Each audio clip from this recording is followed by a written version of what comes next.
আল্লাহ রাব্বুল আলামিন সূরা আহজাবের 56 নম্বর আয়াতের ভিতরে বলছেন, ইন্নাল্লাহা ওয়া মালাইকাতাহু ইউসাল্লুনা আলান নবী ইয়া আইয়ুহাল্লাযীনা আমানু সাল্লু আলাইহি ওয়া সাল্লিমু তাসলিমা।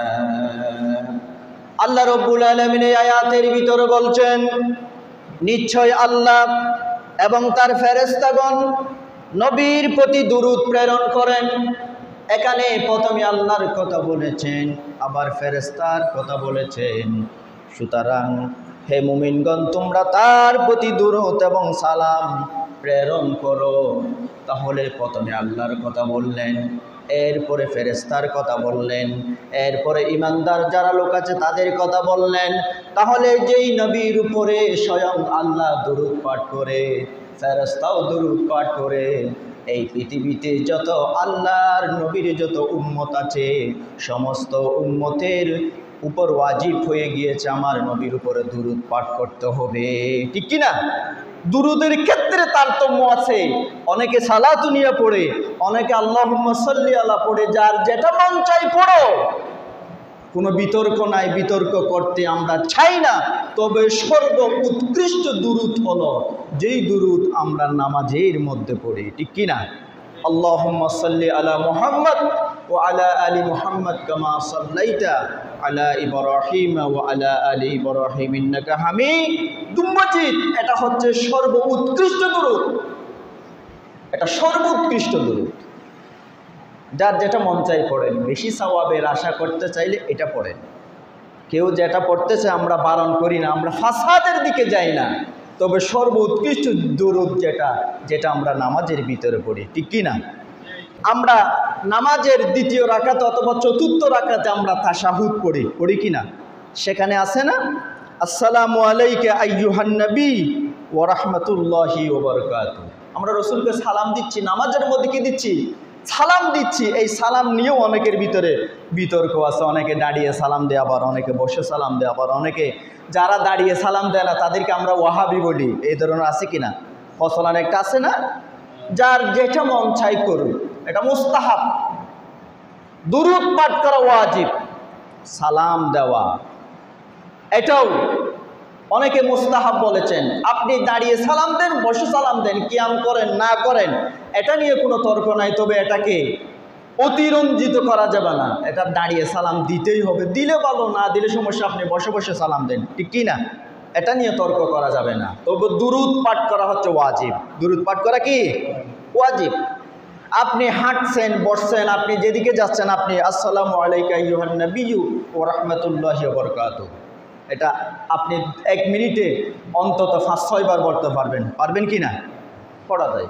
আপনি হাঁটতেছেন, আপনি কোথাও যাচ্ছেন, বাজারে গেছেন, আপনি কোথাও বসেছেন, আল্লাহুম্মা সাল্লি আলা মুহাম্মদ ওয়া আলা আলি মুহাম্মদ কামা সাল্লাইতা আলা ইব্রাহিম ওয়া আলা আলি ইব্রাহিম ইন্নাকা হামিদুম মাজিদ। এই দুরূদটা আপনি সব সময় পড়া যায় কি না? এটা হচ্ছে ওয়াজিব।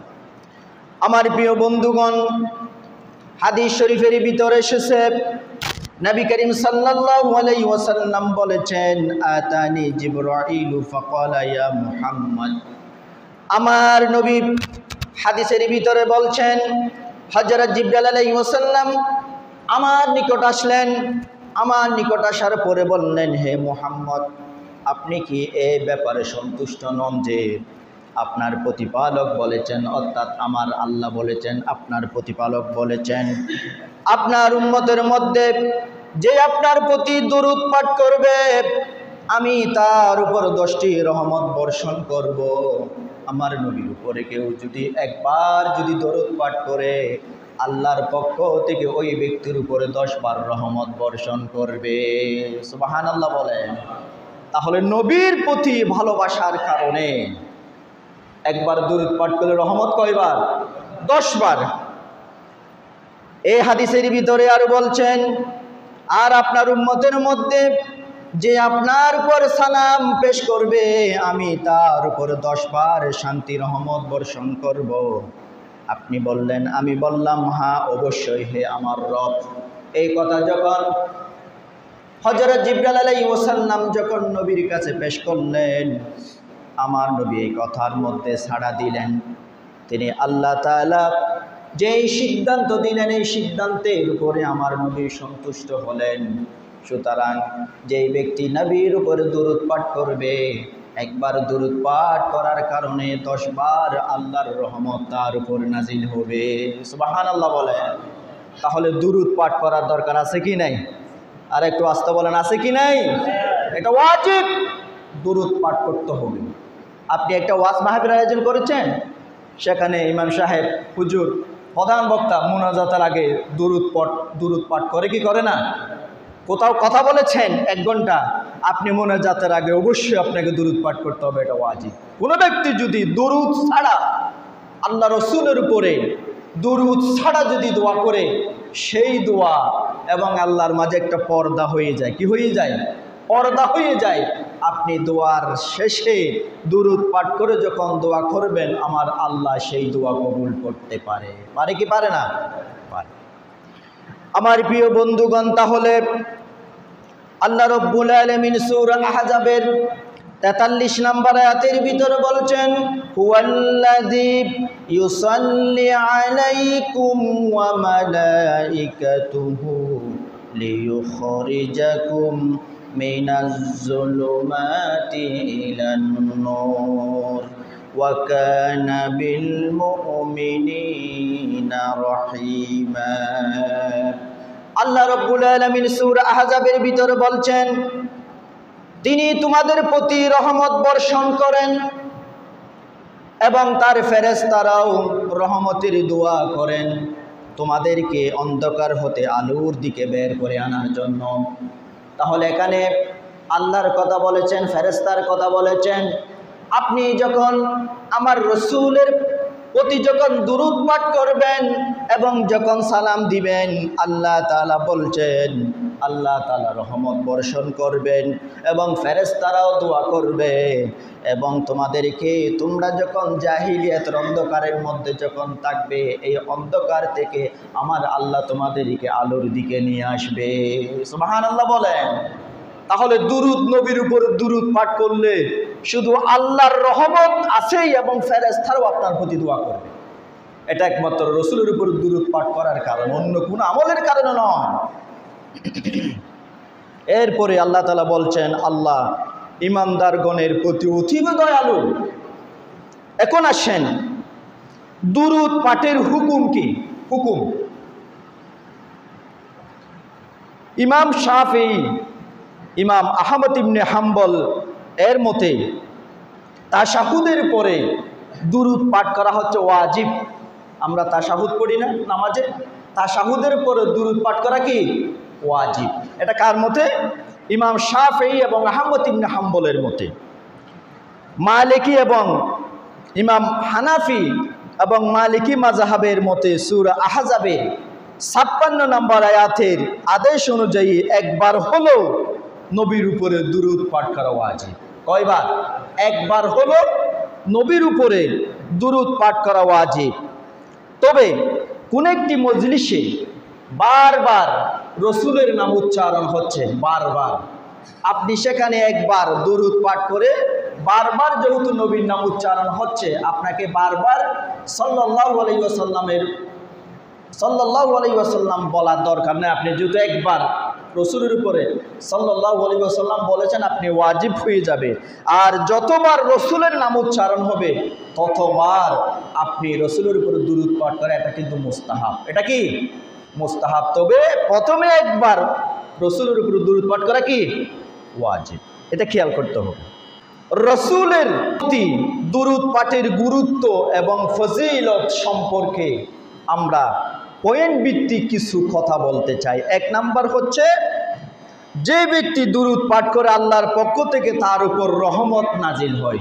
আমার প্রিয় বন্ধুগণ, নবী করিম সাল্লাল্লাহু আলাইহি ওয়াসাল্লাম বলেছেন, মান সাল্লা আলাইয়া ওয়াহিদাতান সাল্লাল্লাহু আলাইহি আশারান।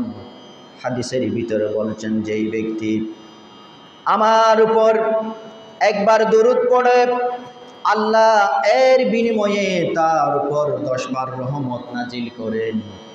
তাহলে আপনি যখন দুরূদ পাঠ করবেন, দুরূদ পাঠ করার উপকার হলো একবার আপনি দুরূদ পাঠ করার কারণে 10 বার আপনার উপর রহমত নাজিল হয়ে যাবে।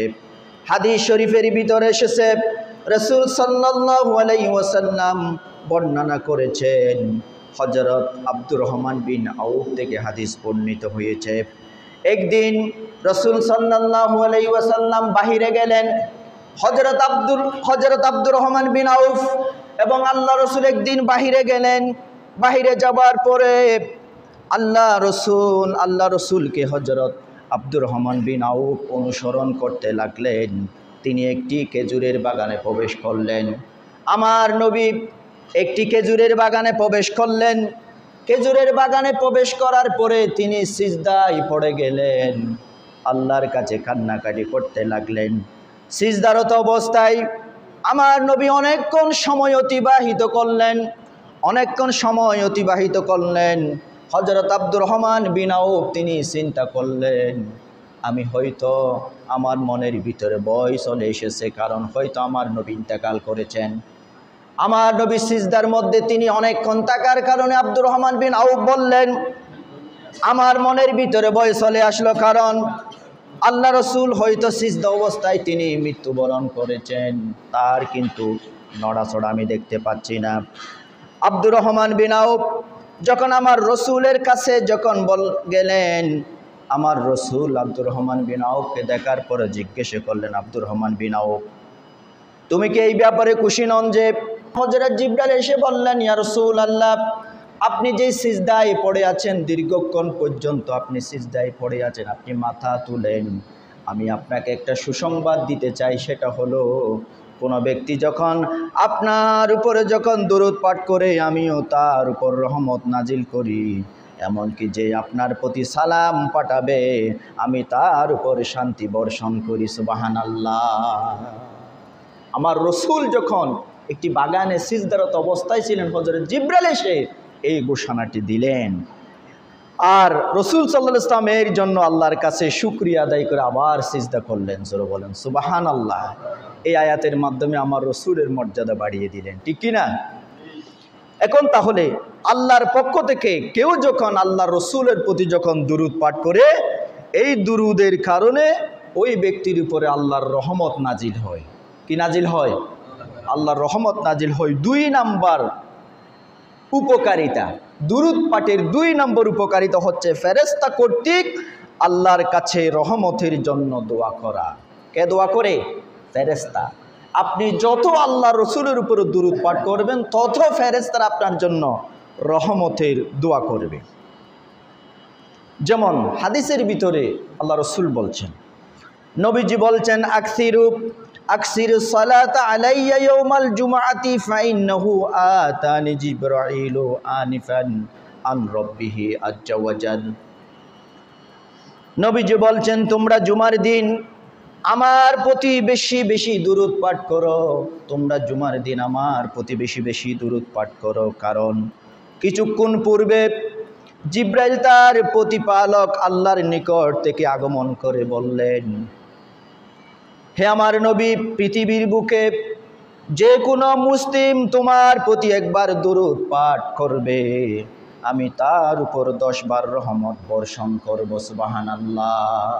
আপনি পৃথিবীর যে প্রান্তে থাকেন না কেন, যদি একবার দুরূদ পাঠ করেন, 10 বার রহমত আল্লাহ তাআলা নাজিল করবেন, এবং আমার ফেরেশতা বর্গ তার জন্য 10 বার ক্ষমা প্রার্থনা করবে।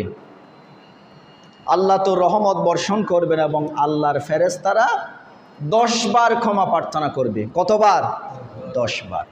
আপনার কোনো আত্মীয় স্বজন তো আপনার জন্য 10 বার ক্ষমা প্রার্থনা করবে না, করবে নাকি? করে না তো। আপনার কোনো আত্মীয় স্বজন আপনার জন্য 10 বার দোয়া করে না, কিন্তু আপনি একবার রসুলের প্রতি দুরূদ পাঠ করলে স্বয়ং ফেরেশতারা আপনার জন্য 10 বার আপনার জন্য রহমতের দোয়া করে।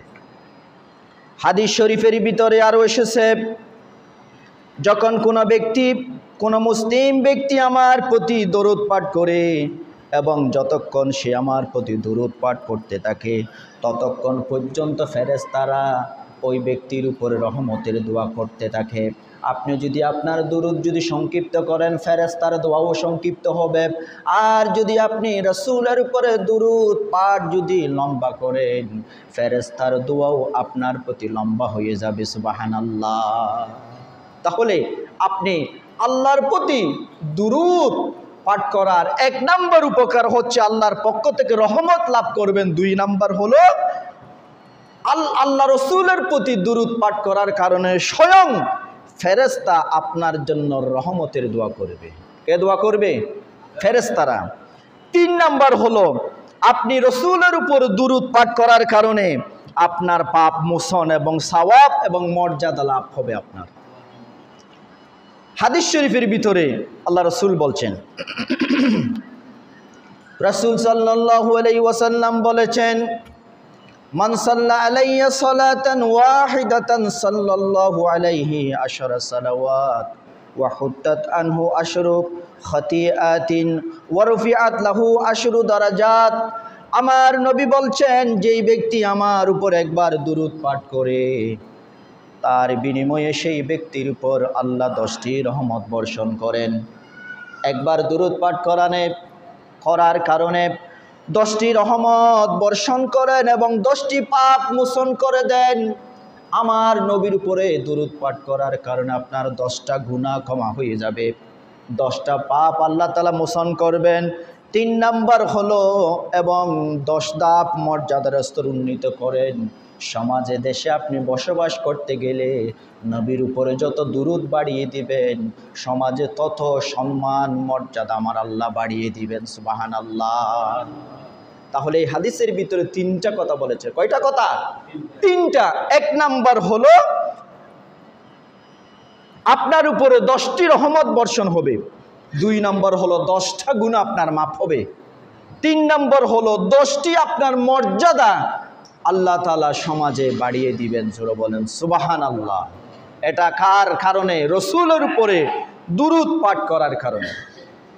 এরপরে 4 নাম্বার পয়েন্ট হলো কিয়ামতের দিন আপনার মর্যাদা আল্লাহ তাআলা বাড়িয়ে দিবে দুরূদ পাঠ করার কারণে।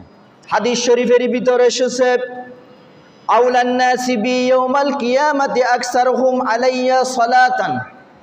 আমার নবী বলছেন, কিয়ামতের দিন সেই ব্যক্তি আমার সবচেয়ে নিকটবর্তী হবে যে আমার উপর সবচেয়ে বেশি দরুদ পাঠ করেছে। আপনি যত বেশি দরুদ পাঠ করবেন, যত বেশি আপনি দরুদ পাঠ করবেন, তত বেশি নবীর কাছাকাছি হয়ে যাবেন কিয়ামতের ময়দানে।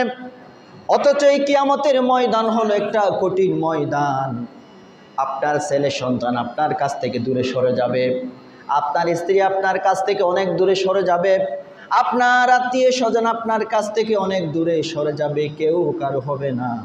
যেই সন্তানের জন্য আপনি সারাদিন পরিশ্রম করেছেন, যেই সন্তানের জন্য আপনি সারাদিন পরিশ্রম করেছেন, আপনার মাথার ঘাম পায়ে ফেলেছেন, যেই স্ত্রীকে শান্তি দেওয়ার জন্য, যেই স্ত্রীর ভরণ পোষণের জন্য আপনি সারাদিন পরিশ্রম করেছেন, না ঘুমিয়ে টাকা কামিয়েছেন, কিয়ামতের ময়দানে দেখবেন সবাই আপনাকে ভুলে যাবে।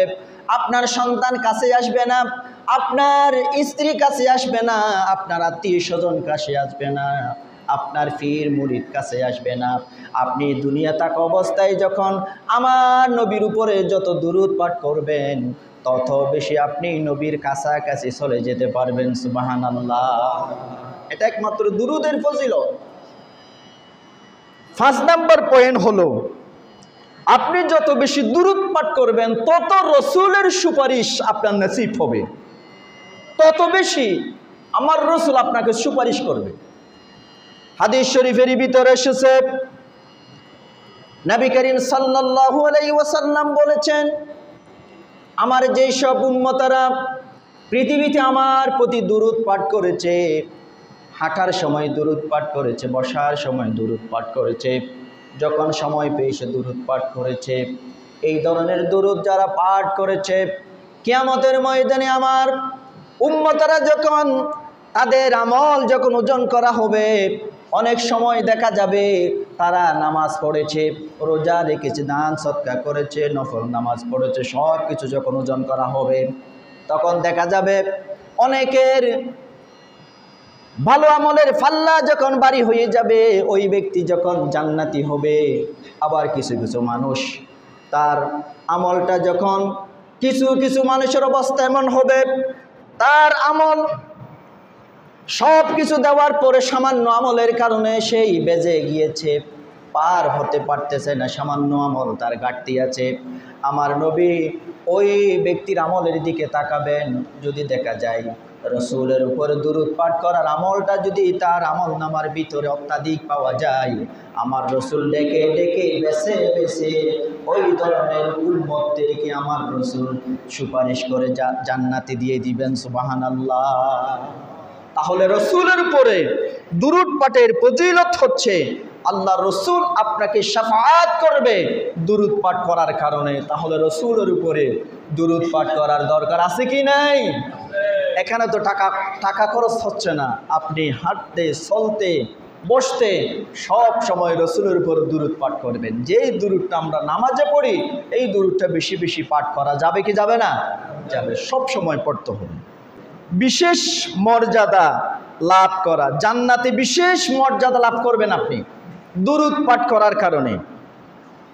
হাদিস শরীফের ভিতরে এসেছে, ফামান কানা আকসারুহুম আলাইয়া সালাতান কানা আকরাবুহুম মিন্নি মানজিলাতান। নবী বলছেন, যেই ব্যক্তি যত বেশি আমার প্রতি দুরূদ পাঠ করবে, সেই ব্যক্তি জান্নাতে মর্যাদায় তত বেশি আমার নিকটবর্তী হয়ে যাবে। সুবহানাল্লাহ। যত বেশি আপনি দুরূদ পাঠ করবেন, জান্নাতে তত আপনার মর্যাদা হয়ে যাবে, এমনকি রসুলের নিকটবর্তী আপনি হয়ে যাবেন। এখন প্রশ্ন আসতে পারে, আমরা যে দুরূদ পাঠ করি, এই দুরূদগুলো আমার রসুলের কাছে যায় কি না? আমার রসুল তো আছে মদিনায় শুয়ে আছে, আমরা তো এশিয়া মহাদেশের একদম এক পাশে আমরা পড়ে আছি, আমাদের দুরূদগুলো রসুলের কাছে যায় কি না? এই ধরনের প্রশ্ন মাঝে মধ্যে মনে আসে কি আসে না? যায় কি না? আমার প্রিয় বন্ধুগণ, হাদিস শরীফের ভিতরে এসেছে, ইন্না লিল্লাহি আজ্জা ওয়া জাল্লা মালাইকাতান সাইয়্যিহিনা ফিল আরদি ইউবাল্লিগুনি মিন উম্মাতিস সালাম। হাদিস শরীফের মধ্যে এসেছে, পৃথিবীতে মহান আল্লাহর ভ্রমণরত বহু ফেরেশতা রয়েছে, অসংখ্য ফেরেশতা পৃথিবীর আনাচে কানাচে ভ্রমণ করে। আপনি এই পৃথিবীটা আল্লাহর কাছে সামান্য, অনেক বড়, আমাদের কাছে অনেক বড় হলেও ফেরেশতারা প্রতিনিয়ত এই পৃথিবীতে ভ্রমণ করে। আপনি যখন পৃথিবীর এক প্রান্ত থেকে বাংলাদেশের এক প্রান্তে আপনি আল্লাহ রসুলের উপরে দুরূদ পাঠ করেছেন, ওই ভ্রমণরত ফেরেশতারা ওই দুরূদগুলো আমার নবীর উপরে সাথে সাথে পৌঁছিয়ে দেন। সুবহানাল্লাহ। সাথে সাথে পৌঁছিয়ে দেন। আরেক হাদিসের ভিতরে এসেছে, আল্লাহর কোন বান্দা অথবা নবীর কোন উম্মত যখন রাসূলের উপরে যখন দুরূদ পাঠ করে, আল্লাহ রসুলের কবরের কাছে একজন ফেরেশতা সব সময় নিয়োজিত থাকে। ওই ফেরেশতা দুরূদ, আপনি দুরূদ পাঠ করেছেন, অন্যান্য ফেরেশতারা যখন ওই দুরূদ নিয়ে যখন আসে আল্লাহ রসুলের কবরের কাছে, যেই ফেরেশতা সব সময় নিয়োজিত আছে, ওই ফেরেশতার কানে যখন বলে, তখন ওই ফেরেশতা রসুলকে বলে, ইয়া রাসূলুল্লাহ, আপনার একজন উম্মত অমুকের সালে অমুক, আপনার নাম ঠিকানা সহ সব কিছু রসুলের কাছে পেশ করবে। আল্লাহ তাআলা আমার রসুলকে এমন ক্ষমতা দিয়ে দিবেন, আমার রসুল কবরে থাকা অবস্থায় ওই ব্যক্তির দুরূদের জন্য আমার রসুল সাথে সাথে দুরূদের রিপ্লাই দিয়ে দেন। সুবহানাল্লাহ। আপনি যে দুরূদ পড়েছেন, রসুলকে যে সালাম দিয়েছেন, সেই সালামের জবাব আমার রসুল ওনার হুজরা মুবারকের মধ্যে থেকে দিয়ে দেন। জোরে বলেন সুবহানাল্লাহ। এর চাইতে সৌভাগ্য আর কি হতে পারে? আল্লাহ রসুল বলছেন, আমার কাছে দুরূদ পাঠ করবে, সালাম দিবে, কিন্তু তোমরা আমার কবরকে উৎসব কেন্দ্রে পরিণত করবে না, উৎসবের কেন্দ্র পরিণত করবে না। অনেক সময় উৎসবের কেন্দ্র বলতে এখানে মুসলিম সমাজে বর্তমানে ধর্মের নামে আলেম উলামার কবরকে কেন্দ্র করে যে অনুষ্ঠানগুলো হচ্ছে, সেগুলোর কোনোটি ইসলামে জায়েজ নাই, ঠিক কিনা? বিভিন্ন ধরনের অনুষ্ঠানে হজ কেনা, উরুস শরীফ হয় না, বিভিন্ন মাজারে উরুস, তারপরে বিভিন্ন বাদ্যবাদকতার যন্ত্র নিয়ে অনুষ্ঠান করে, তারপরে লাফালাফি করে। আল্লাহ রসুল বলছেন, তোমরা আমার কবরকে উৎসব কেন্দ্রে পরিণত করবে না, তোমরা আমার প্রতি দুরূদ পেশ করবে। কি করবে? দুরূদ পেশ করবে। তোমরা যেখানে থাকো না কেন, তোমাদের পেশকৃত দুরূদ আমার কাছে ফেরেশতার মাধ্যমে পৌঁছিয়ে যায়। জোরে বলেন সুবহানাল্লাহ। উৎসবের কেন্দ্র করা যাবে না। অনেক সময় দেখা যায় মাজারে উরুসের নামে কিছু বন্ডামি প্রচলিত আছে কি না? এটা করা যাবে না। কবর কেন্দ্রিক মসজিদ হতে পারবে না, মসজিদ কেন্দ্রিক কবর হতে পারবে। কথাটা ভালো করে বুঝেন। অনেক সময় দেখা যায় অনেক জায়গায় বড় কবরস্থান, পাশে ছোট্ট করে 3-4 জন 5 জন নামাজ পড়তে পারে ছোট্ট একটা মসজিদ করেছে। এই ধরনের আছে কি নাই? বড় কবরস্থান অথবা বড় মাজার, মাজারের চতুর্দিকে এত বড় ঘর করেছে, তার তুলনায় মসজিদ ছোট, 10-12 জন নামাজ পড়তে পারে ছোট্ট একটা গলিতে একটা মসজিদ করেছে। এটা কবর কেন্দ্রিক মসজিদ। ইসলামে এটা জায়েজ নাই। মসজিদ কেন্দ্রিক কবরস্থান হতে হবে। বিশাল মসজিদ, মসজিদের পাশে চাইলে কবরস্থান করে কোনো আপত্তি নাই। মসজিদে নববীতে আছে কি না? আছে, সবখানে আছে। সেই জন্য আল্লাহ রসুল বলছেন, আলা ফালা তাত্তাহিদুল কুবুর মাসাজিদা, তোমরা কবরস্থানকে মসজিদ বানাবে না, সাবধান। কবরস্থানকে মসজিদ বানাবে না। মসজিদের পাশে কবরস্থান আছে, কোনো আপত্তি নাই। বিরাট কবরস্থান, বিরাট মাজার, পাশে ছোট্ট করে 3-4 জন নামাজ পড়তে পারে একটা মসজিদ বানালেন না। মসজিদের পরিধি আরো অনেক বড় হতে হবে, ঠিক কি না? অনেক সময় দেখা যায় ওই বাবার দরবারে সিজদা দেয়, অথচ মসজিদ আছে সেখানে আল্লাহকে সিজদা দেয় না। এই ধরনের আছে কি নাই? এটা হারাম, এটা শিরক। এই ধরনের মাজার করাও জায়েজ নাই, যেখানে শিরক হয়, যেখানে সিজদা হয়। এই ধরনের মাজার ইসলাম কখনো সাপোর্ট করে না, ঠিক কি না? আপনি সিজদা দিবেন আমার আল্লাহর কাছে। কার কাছে? আল্লাহর কাছে চাইতে হবে। আপনার কল্যাণ অকল্যাণ, আপনার ছেলে সন্তান প্রয়োজন, আপনার যা প্রয়োজন আমার আল্লাহর কাছে চাইতে হবে। কোনো বাবার দরবারে মাজারে গিয়ে চাওয়া, এটা হচ্ছে সম্পূর্ণ শিরক ছাড়া আর কিছু হতে পারে না, ঠিক কি না? কোনো মাজারে চাওয়া যাবে না। সেই জন্য মাজার কেন্দ্রিক মসজিদ নয়, মসজিদ কেন্দ্রিক কবরস্থান হতে পারবে, কোনো সমস্যা নেই। এরপরে আল্লাহ রসুলকে যখন আপনি সালাম দিবেন, এই সালামের জবাব আল্লাহ রসুল নিজের রওজা মুবারক থেকে নিজে দিয়ে দেন। এই দুরুদের কারণে আপনি যত দুরুদ পাঠ করবেন তত আপনার চিন্তা দূর হবে। আল্লাহ রসুলের প্রতি যত দুরুদ পাঠ করবেন, আল্লাহর পক্ষ থেকে যেহেতু রহমত নাজিল হচ্ছে আপনার উপরে, ফেরেশতারা যেহেতু দোয়া করতেছে, সেই জন্য আপনার চিন্তা দূর হবে। অনেক সময় দেখা যায় সবসময় হতাশার মধ্যে ঢুকে। একটা হাদিসে আছে কি, রাতে আপনি ঘুমাচ্ছেন, আপনার ঘুম আসতেছে না, বিভিন্ন চিন্তা আপনাকে ঘিরে ধরেছে। এই চিন্তায় আপনার ঘুম আসতেছে না, 2টা-3টা হয়ে যাচ্ছে, ঘুম আসতেছে না। বলছে তুমি রসুলের উপরে দুরুদ পড়ো। কার উপরে? রসুলের উপরে দুরুদ পাঠ করতে থাকো, দেখা যাবে তোমার অটোমেটিক তোমার ঘুম এসে যাবে। জোরে বলেন সুবহানাল্লাহ। চিন্তা দূর হয়ে যাবে। এরপরে দুরুদ পাঠের কারণে আপনার অন্তর পবিত্র হয় এবং দুরুদ পাঠের কারণে আপনার দোয়া কবুল হয়। আপনার দোয়া কবুল হবে দুরুদ পাঠের কারণে। আপনি কারোর জন্য দোয়া করেছেন, মুনাজাতের আগে রসুলের উপরে কয়েকবার দুরুদ পাঠ করবেন, তখন দোয়া করবেন, সেই দোয়াটা কবুল হবে। এরপরে আল্লাহ রসুলের আশেক যারা আল্লাহ রসুলের পরে সালাম দিয়েছেন, দুরুদ পাঠ করেছেন, একজন আশেক, তার নাম হচ্ছে ওয়াইস করণী। আপনারা হয়তো অনেকে নাম শুনেছেন। ওনার জন্মস্থান হচ্ছে ইয়েমেনে। কোথায়? ইয়েমেনের নাগরিক। উনি কোনো সাহাবি নয়, উনি হচ্ছেন তাবেঈ।